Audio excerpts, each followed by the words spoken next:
Hi, Nikki Butler here, skin and scar specialist.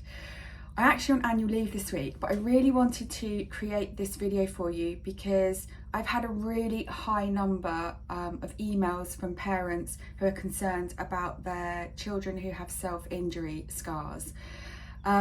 Usually I get 1 to 2 inquiries a week, but it's hit sort of 10 inquiries this week, so I thought this video might be helpful. So if you are the parent of a teenager that is under 18 that has self-injury scars, I just wanted to give you a little bit of information, and below the video you'll find some resources that will be really helpful to you. So you'll find my ultimate scar guide, which has got lots of help on how you can look after and support wound healing. And you will also find some links to some blogs that you might find useful. Now, in terms of treatment, I can only treat over 18s. And actually it's illegal in the UK to treat under 18s unless you're a doctor. And unfortunately, I don't know any doctors that do offer that treatment. If any of you do find a doctor in the UK that does, please reach out to me because I can then point other people in the right direction. But as far as I'm aware, unfortunately, there aren't any treatments available. So please have a look through the resources. The one thing that I would say to you is that when your son or daughter are 18, there are some really good treatments that can help significantly improve the look and feel of scars. Now, don't worry about the fact that that might be several years down the line.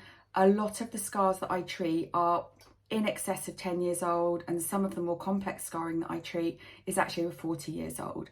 I know some practitioners will tell you that treating sooner is better, but in my experience, that's not actually the case. I don't treat any scars that are under 1 year old because the body is in its natural healing process.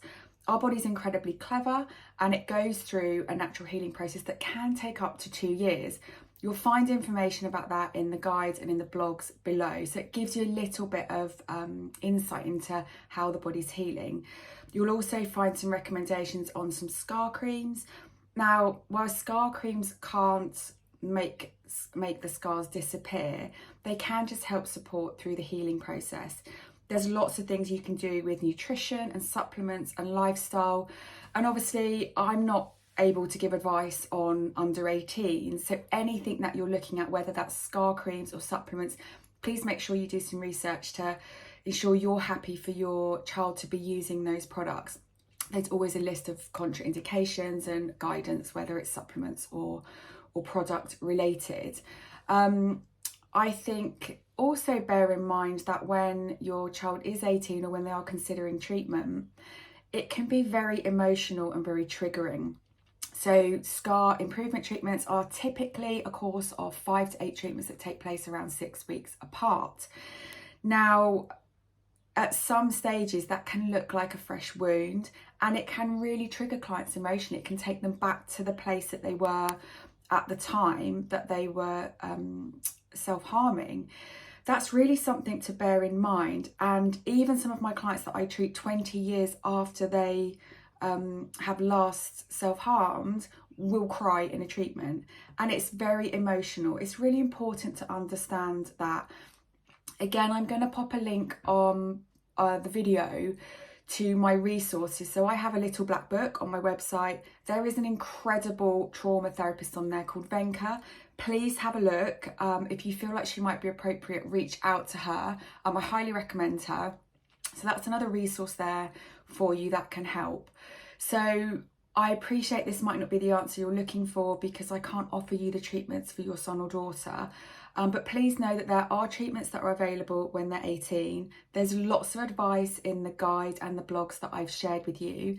And please reach out to me if you would like some advice or you're particularly concerned. The importance is supporting healthy wound healing, using sunscreen. So it's really important to protect scars whilst they're healing because the UV rays actually damage and degrade and destroy collagen, which is really important for healing. So we want to make sure that you're optimizing the healing. So factor 50, and even if it's not sunny outside, you're exposed to UVA rays 365 days a year. And when it's sunny, what the sunscreen also does is not only does it protect your collagen, but it's stopping something called post-inflammatory hyperpigmentation. So when the body is in a healing stage, it's super clever because it's trying to repair you. But what can happen is the tissue around the scar site can overproduce melanin. And that's because melanin is your natural defense to the sun, to UV rays, stops you burning. That's how we get a tan. And when you've got a scar, what the body's trying to do is protect that damaged skin, and it can overproduce melanin around the wound site, which can give a halo effect of darker skin. That can actually draw attention to scarring. So that's something to really bear in mind. There are some skin camouflage makeup out there.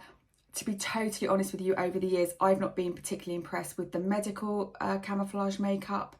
I'm not sure if your GP can prescribe camouflage makeups. They used to be able to. It's probably worth checking, and it might be a bit of a postcode lottery. But the brand that I really like, and I've used in the past to cover my own scarring, is Jane Iredale. Again, I'll pop a link in the video below. And if you look at products like their pressed powder, their disappear concealer, and using one of the fixing sprays like Pumice, you can layer that on. They also have a SPF with a tint in it that you apply with a makeup brush. That can be really good to top up sunscreen and to top up, if you buy one with a tint, top up the cover up during the summer months without it being really obvious if they're out with their friends, for example. I really hope that all this information helps you. If you would still like some advice from me, please reach out. You can email me directly at nikki@nikkibutler.co.uk. Thanks very much.